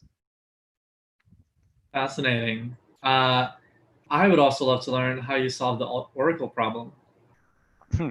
It uses Relatio, if you've heard of that, as a first Oracle. So basically, anyone can choose who the winner is, and then there's a set period of time before someone else can then dispute it. But if there are continued disputes, we're using something called Clearus, which is a decentralized court. Basically, they have quite a sophisticated system when I think there's something like 500 jurors who among them will look among them they will decide, they'll become the final arbiter. But the idea is that it will never get that far because you actually have to pay 62 ETH to call that court, which means someone has to submit a bond with a wrong answer of above that amount of value before it would make any sense to call that court. Therefore, it will kind of never happen, and it just relies on no one is willing to lose 62 ETH by posting the wrong answer, if that makes some sense. Fascinating. Cool. Yeah, this sounds fun. This should go to New Jersey and open up a betting company. What are the thoughts around sort of like no loss impacting the way people actually bet? Because like there's the skin in the game dynamic kind of changes a bit, right? Yeah, so we did think about this, and it's likely that we can't really use this product as a prediction market because people won't really care so much, which is fine because we're not interested in positioning it as a prediction market. So yeah, you probably won't be able to get necessarily accurate odds in the same way something like Augur would give you accurate odds, but that's fine. That's not what we're going for. As long as people think it's a fun way to save their money, that's fine with us. It doesn't really matter if the odds represented aren't that accurate. But if they aren't that accurate, then in theory, someone who does take this kind of thing seriously can come along and arbitrage in theory. We'll just have to see. But to answer your question, we don't see that it matters if people don't have skin in the game because it's not a prediction market. It is a fun way of saving money. Cool. Very cool. Awesome. Thank you so much, MagicBet. And with that, we are on our last demo for this session. So I want to thank everybody on this call and the live stream for making it through to the end. And with that, I'd like to call up Team Blazar for their last and their amazing demo. Hello, guys. Hi, everyone. Okay, so just before we show you the video, really quick introduction. This is actually a follow-on hack from something that we did at ETH London. Blazar is a fixed rate lending protocol with an automated market maker, which makes it frictionless. So essentially what we're doing is trying to do the same thing as Dharma V1 or ETH Lend, but without the pain of having to match individual lenders with individual borrowers.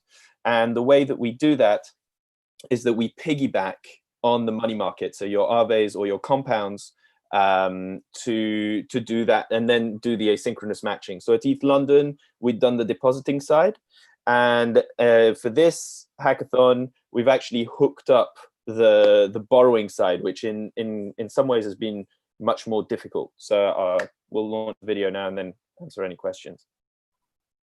All right, so this is how it works. This is on the Blazar site. I can check here on my MetaMask, show you that I have 1 ETH and 0 DAI. What I'm going to do is I'm going to use my ETH as collateral to borrow DAI at a fixed term and a fixed rate. And I'll show you later how it's connected to Aave.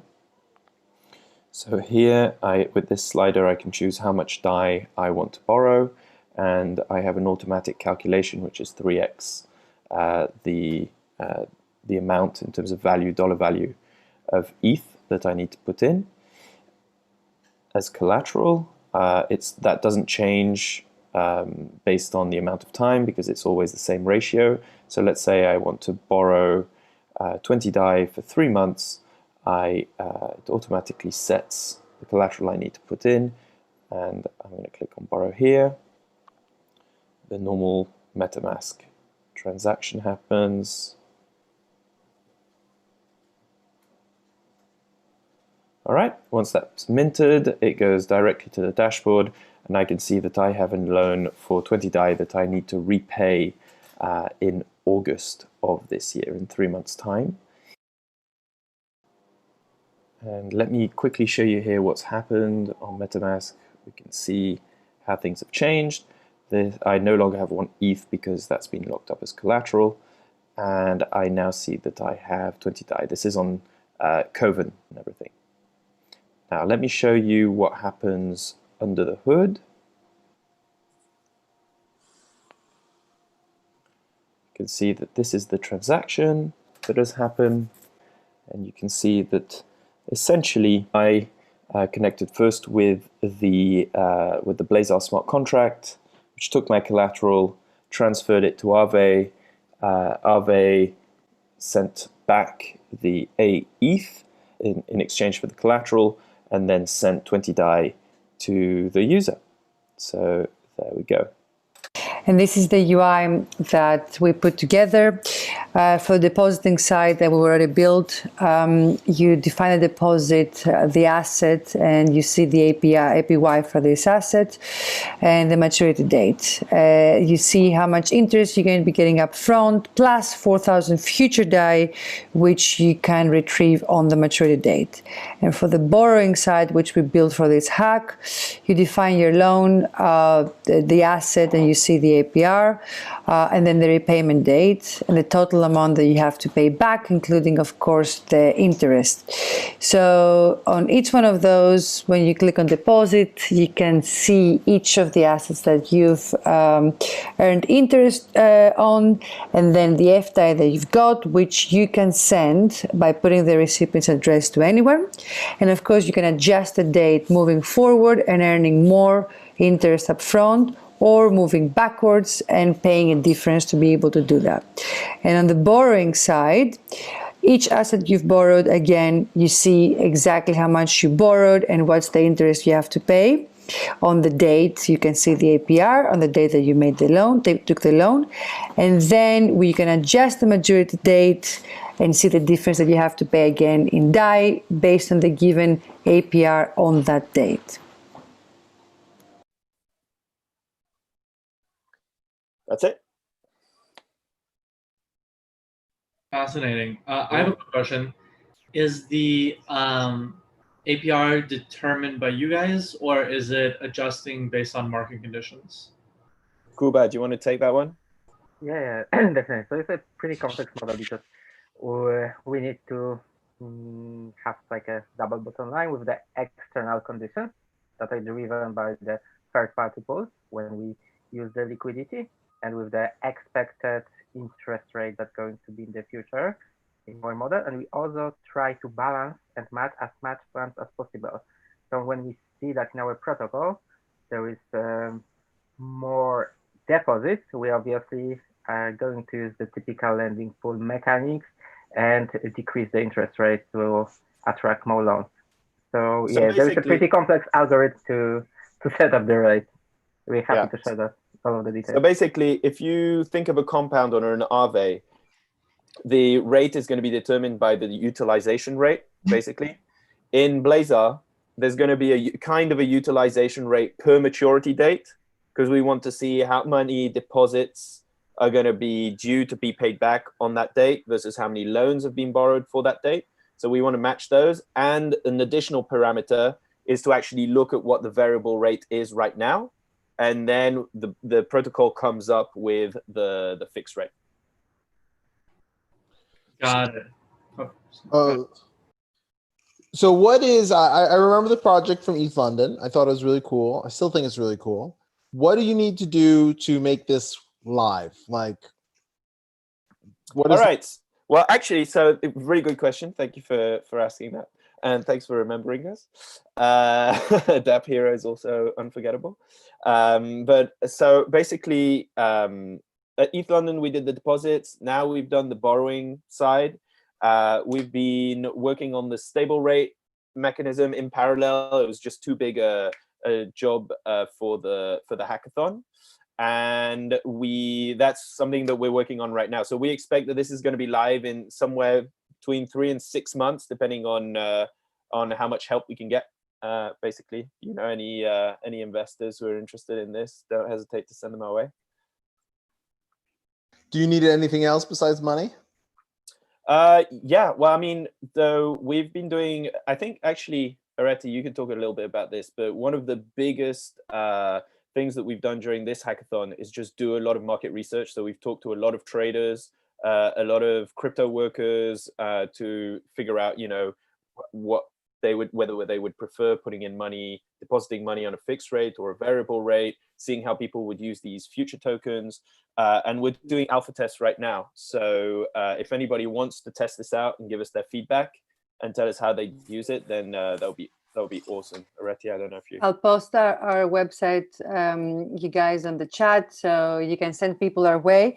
But yeah, basically, I would love to get your feedback as an alpha tester and to test our product, the UI, etc. And yeah, we need commitments. We got commitments, for example, from the parafis of this world, the trading desk of MakerDAO, individual depositors, and we need developers. We need at least 3 developers to be able to launch this in the next 4 to 6 months. So awesome. Very cool. Cool. Great. Well, that concludes our judging demos for this session. I want to thank everybody who watched us on the live stream and stayed with us throughout the whole time, and all the teams that put in all this time and all of their hard work for the last 4 weeks to make this possible.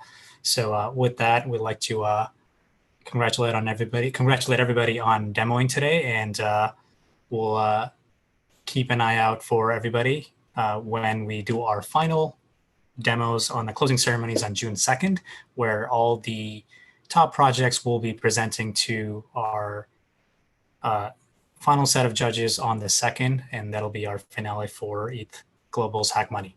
So thanks again to all of our judges and all the teams, and we'll resume with our remaining sessions later today and throughout the rest of this week.